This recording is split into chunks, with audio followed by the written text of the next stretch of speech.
Officials now reacting to this ruling today. They say they have already seen fear building in residents, local businesses, and their own families. News Channel 3's Kendall Flynn has more on what the ruling could mean for so many people living in the valley. Yeah, John, that's right. With the latest ruling in favor of continued roving patrols in Southern California, local leaders tell me they are concerned, and they also believe this is unfair to a community that makes up the majority of the Coachella Valley. I feel horrible because I feel alone. I feel that nobody's there. Rafael Oscal is the president of the Hispanic American Chamber of Commerce of the Coachella Valley, but he's also a resident in Cathedral City who says even though he's here legally, he's had moments of fear just walking outside. We went with my family to the restaurant, and then I need to parking probably one walk away.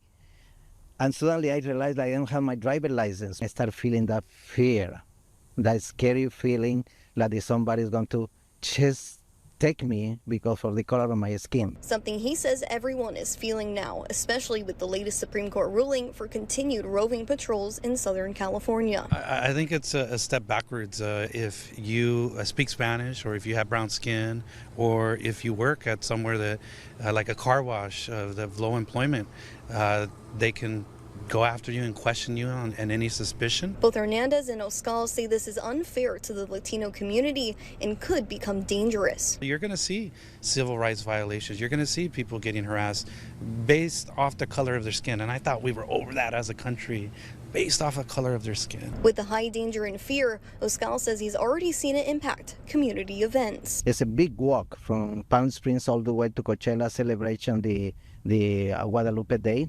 They cancel it because the people and the city just advise and everybody don't do it because the fear is there. But both say the decision will have far greater impacts on the valley's economy. Anybody who thinks that Latinos don't play an impact in construction, hospitality, in landscaping, in agriculture, you're fooling yourself. They are not just immigrants, they are people who work in, they provide taxes. We need to do something right away, otherwise everything is going to be out of the hands. I also asked Hernandez and Oscal if they see or they have hope for a future solution.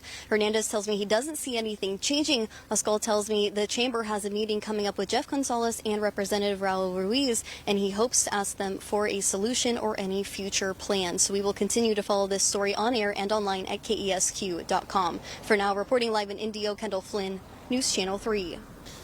Thank you, Kendall. A reaction to the immigration enforcement ruling is pouring in from local federal officials. Local Democratic Congressman Dr. Raul Ruiz issuing a statement to News Channel 3, reading in part, the Supreme Court's temporary decision to allow people to be harassed or detained if they look or sound like an immigrant is a dangerous attack on civil rights. No one should be harassed or detained just for their language, skin color, or the type of work they do. This ruling allows racial profiling and undermines our Constitution and puts families, including U.S. citizens, at risk. It is a part of Trump's cruel and indiscriminate mass deportations of non-criminal immigrants that separates families and hurts our economy. Again, that's local Congressman, Democrat Dr. Raul Ruiz.